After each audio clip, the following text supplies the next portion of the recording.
नमस्कार दोस्तों, आप देख रहे हैं बोले भारत। यूपी की सुर्खियों के साथ में अनुराग। हमारे साथ बातचीत के लिए मनीष जी। नमस्कार। मनीष जी, राम मंदिर चढ़ावे का विवाद लगातार गर्माता जा रहा है। कांग्रेस के प्रदेश अध्यक्ष अजय राय अयोध्या पहुंचे और उन्होंने इसको लेकर जो आरोप विपक्ष लगा रहा है उसकी बात की। अब ये सामने आया है कि सीएम योगी भी कल अयोध्या जाएंगे और वो राम मंदिर भी जाएंगे और इस दौरे में इस बात की एहतियात रखी गई है कि चंपत राय से उनकी मुलाकात ना हो, वो चंपत राय के साथ ना दिखे।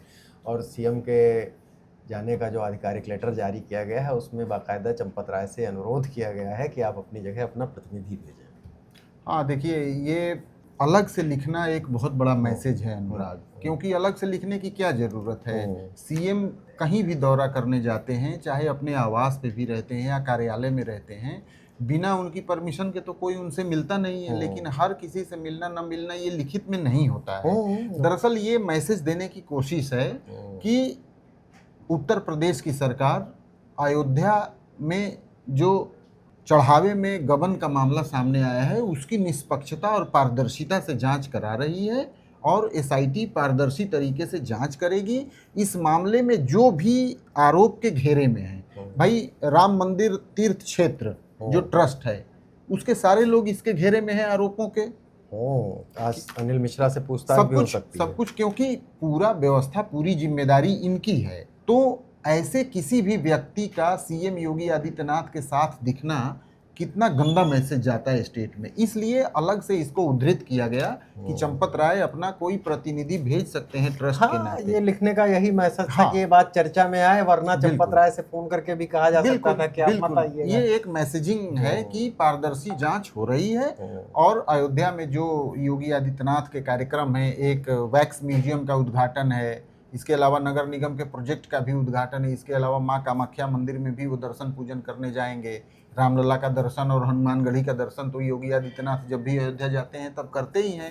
अब बड़ी बात यह है कि इस समय अयोध्या की गली गली में हाहाकार मचा हुआ है, हाहाकार मचा हुआ है और उसको कैसे इससे बाहर निकला जाए ये सब सोच रहे हैं। तमाम सारे लगातार आरोप आ रहे हैं। आज ये भी आया है कि कोई धर्म सेना नाम चलाने वाले सज्जन है, उन्होंने इसको लेकर तहरीर भी दी है कि इस मामले में तत्काल मुकदमा दर्ज किया जाए। ये तो चौतरफा आवाज उठी रही है कि इस मामले में एसआईटी बन गई, लेकिन बिना एफआईआर के एसआईटी का गठन कैसे हुआ। एसआईटी बन भी गई, मान लीजिए एसआईटी ने जांच भी शुरू की तो 3 दिन की पूछताछ के बाद तो उसे एफआईआर दर्ज करानी चाहिए थी, जो भी उसको सूचना मिली थी। बिल्कुल बिल्कुल। अब ये भी इम्पोर्टेंट है। इसी वजह से देखिए, इस मामले में श्री राम मंदिर तीर्थ क्षेत्र ट्रस्ट और ज़्यादा घिरता जा रहा है। अजय राय अयोध्या गए, उन्होंने वहाँ दर्शन पूजन किया और उन्होंने मांग की, हालांकि ये मांग विपक्ष के तमाम लोगों ने किया है कि इस मामले में एसआईटी से जांच नहीं कराई जाए, क्योंकि एसआईटी में सरकार के अफसर शामिल हैं और विजय विश्वास पंत पर सबसे ज़्यादा उंगलियां उठ रही हैं, क्योंकि प्रयागराज में महाकुंभ के समय वो वहाँ के कमिश्नर थे और भगदड़ में बहुत सारे लोगों की जान गई। तो जान गई थी। उनका एक वीडियो भी वायरल हो रहा है जिसमें वो लाउड स्पीकर पर कह रहे हैं कि जो है भगदड़ मच सकती है, इसलिए आप जो जल्दी जल्दी निकल जाइए। क्षेत्र को खाली करिए, क्षेत्र को खाली, भीड़ का बहुत दबाव है यहाँ, ऐसा बोलते हुए तो इसको लेकर अजय राय ने टारगेट तमाम सारी घेराबंदी की जा रही है। कुछ लोग एक्सटेंशन पे हैं कि जो सरकार पे निर्भर है आदमी वो कैसे करेगा। अगली खबर पर आते हैं। बिल्कुल। ओपी राजभर ने कल ये कहा था कि समाजवादी पार्टी में बड़ी टूट हो सकती है। उन्होंने ये भी कहा था कि राम गोपाल यादव ने अमित शाह से मुलाकात की है, चिट्ठी लिखी है कि ये लोग सपा में आने को तैयार है, इनको ले लीजिए। कल भी उन्होंने इशारा दिया था इधर उधर, और आज उन्होंने ये कहा कि बागी बलिया का आदमी जा सकता है। उनका इशारा सनातन पांडे की तरफ था शायद, कि सनातन पांडे जा सकते हैं। और मजे की बात ये थी कि कल ही ब्राह्मण जो बैठक बुलाई थी सपा ने, उसकी अगुवाई भी सनातन पांडे ही कर रहे थे। तो आज फिर अरुण राजभर भी ये बोले, ओपी राजभर ये बोले, अखिलेश ने कल इसकी कहा ही था। उन्होंने ये तो नहीं कहा था कि टूट रही है कि नहीं टूट रही थी, उन्होंने ये कहा था कि जो डरेगा वो जाएगा। और इसके अलावा उन्होंने राजभर पे चुटकी ली थी कि उन्होंने जो पैसे ले लिए हैं सबसे कि 30 सीटें हमको मिलने वाली हैं, उनको पैसे वापस करने पे ध्यान देना चाहिए। नाम तो लेते नहीं है ओपी राजभर का, बिल्कुल नहीं लेते। और इसमें आज ये मनीष दिलचस्प बात ये है कि एक बड़े अखबार ने इस बारे में कुछ स्टिंग ऑपरेशन किया है। उसमें कुछ भाजपा के लोग पकड़े भी गए हैं जो ये लोगों से डील कर रहे थे कि पैसे दीजिए और टिकट आएगा। तो ये अभी हो सकता है और कुछ चर्चा गरमाए। जरूर। और देखिए, चुनाव के पहले इसको कोई पार्टी की टूट से इसको जोड़ के नहीं देखा जाना चाहिए। चुनाव के समय जब 6 महीने रह जाते हैं तो बहुत सारे सांसदों, विधायकों, खासकर विधायकों की बात करें क्योंकि विधानसभा का चुनाव आने वाला है, हाँ। उसमें बहुत लोगों की निष्ठा परिवर्तित होती रही है। और ऐसा नहीं है कि समाजवादी पार्टी के यदि कुछ लोग भाजपा में चले जाएं तो ऐसा माना जाएगा कि बहुत हाहाकार हो गया। हाँ। क्योंकि आप 2022 को याद करेंगे, इन्हीं दिनों की या इसके और कुछ अगले महीनों की, तो भारतीय जनता पार्टी के मंत्री तक ने, दो मंत्रियों ने, दो बड़े मंत्री, हाँ, स्वयं प्रसाद मौर्य और दारा सिंह चौहान ने दोनों भाजपा के मंत्री थे, कैबिनेट मंत्री थे, और दोनों ने पाला बदल के समाजवादी पार्टी की तरफ वो चले गए थे। तब तो जनवरी का महीना आ गया था, जाड़े का महीना आ गया था, चुनाव से चंद दिनों पहले की बात है। लेकिन ये जरूर है कि जिस तरीके से इसकी शुरुआत अखिलेश यादव की तरफ से भी बार बार की गई है अनुराग, क्योंकि अखिलेश यादव बार बार क्यों केशव प्रसाद मौर्य को ये बोलते हैं कि आप 100 विधायक लेकर आइए और मुख्यमंत्री बन जाइए, 100 विधायक लेके आइए, सीएम बन जाइए। इसीलिए शायद समाजवादी पार्टी के लोगों को लगता है, और वो बहुत ज्यादा इस पे तल्खी नहीं अख्तियार कर रहे हैं, जितना होना चाहिए उतना ही हो रहे हैं, क्योंकि ऐसा राजनीति में लगातार चलता रहता है और वही चल रहा है। केशव मौर्य ने भी कहा था कि 28-30 विधायक मेरे भी संपर्क में। संजय निषाद भी कह रहे हैं कि मेरे संजय निषाद, वो तो सांसदों कह रहे हैं कि 2 दर्जन सांसद जो है उनके संपर्क में है। 2 दर्जन सांसद का मतलब हुआ कि लगभग 3/4 सांसद उनके संपर्क में। बिल्कुल, और उन्होंने उस पर सफाई विधि, जो स्टिंग ऑपरेशन की बात आपने की है कि ऐसा कुछ नहीं है। हालांकि बहुत सवाल पिछले सालों में सुभाषपा और अपना दल और निषाद पार्टी इन पे उठते रहे हैं। हाँ, इस पर तो मनीष ये है कि जो कैमरे के सामने पकड़ जाए, वरना अब ये एक स्वीकृत संस्कृत बन गई है कि पैसे लेके टिकट देने के लोग खुलेआम आपको पार्टी दफ्तरों में बात करते मिल जाते हैं। बिल्कुल, बस खाली कैमरे पे कोई बोल दे तो उसे स्टिंग कह देते हैं हम लोग।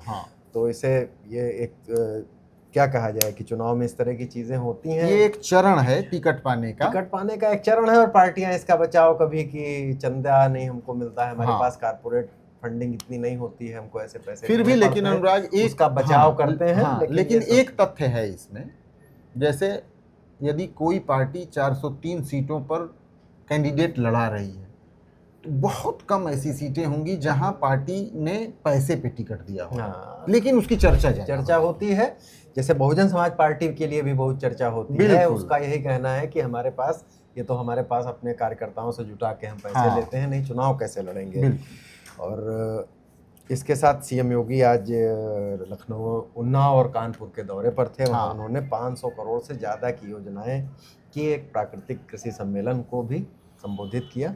और जिलावार लगातार योगी जी पूर्वांचल में, कभी कभी मध्य उत्तर प्रदेश में सक्रिय हैं। लगातार सीएम योगी आदित्यनाथ की अलग अलग जिलों में रैलियां हो रही हैं, जनसभाएं हो रही हैं, बड़ी विकास योजनाओं का शिलान्यास और लोकार्पण हो रहा है। यदि आप इसको इकट्ठा करके देखेंगे ना तो आपको ऐसा समझ में आएगा कि जहां विपक्ष आने वाले 2027 के विधानसभा चुनाव में धर्म और जाति का मुद्दा बनाएगा, वहां भारतीय जनता पार्टी अपने डेवलपमेंट प्रोजेक्ट्स का मुद्दा जरूर बनाएगी।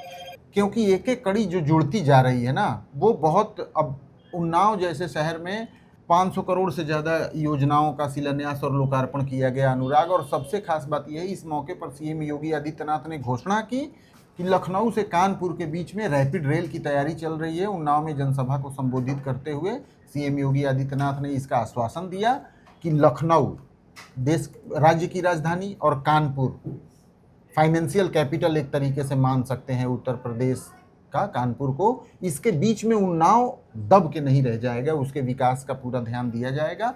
हम लोगों ने तय किया है अब लखनऊ में विकास जो भी होगा वो लखनऊ तक सीमित नहीं होगा, वो सीधे उन्नाव होते हुए कानपुर तक जाएगा। और इसके लिए जैसे दिल्ली के अंदर आप देखते होंगे, दिल्ली से देश की पहली रैपिड रेल दिल्ली से मेरठ तक पहुंच गई है। ऐसे ही हम लोगों ने एक प्रस्ताव तैयार कर रहे हैं, लखनऊ से हम उन्नाव होते हुए कानपुर तक रैपिड रेल के एक नए प्रस्ताव को लेकर के भी चल रहे हैं। एक रिंग रोड बनेगा पूरा चारों ओर। क्या लखनऊ, क्या उन्नाव, क्या हरदोई, क्या सीतापुर, क्या बाराबंकी, रायबरेली, ये सब जिले आपस में जुड़ेंगे और विकास में सबकी सहभागिता होगी। बराबर की सहभागिता, एक बड़ा क्लस्टर बनेगा। हमारे पास हमारा ऊर्जावान युवा है, हमारा मेहनती अन्नदाता किसान है, आधी आबादी की ताकत है, मां गंगा का आशीर्वाद है। क्यों नहीं अब हमारा उन्नाव भी विकास की प्रक्रिया में एक विकसित उन्नाव के रूप में अपने आप को प्रस्तुत करे। और इसके लिए अलग अलग जनपदों में अलग अलग क्लस्टर विकसित किए जा रहे हैं, व्यापक कार्य योजना बन रही है, वर्ल्ड क्लास इंफ्रास्ट्रक्चर विकसित करने की तैयारी चल रही है।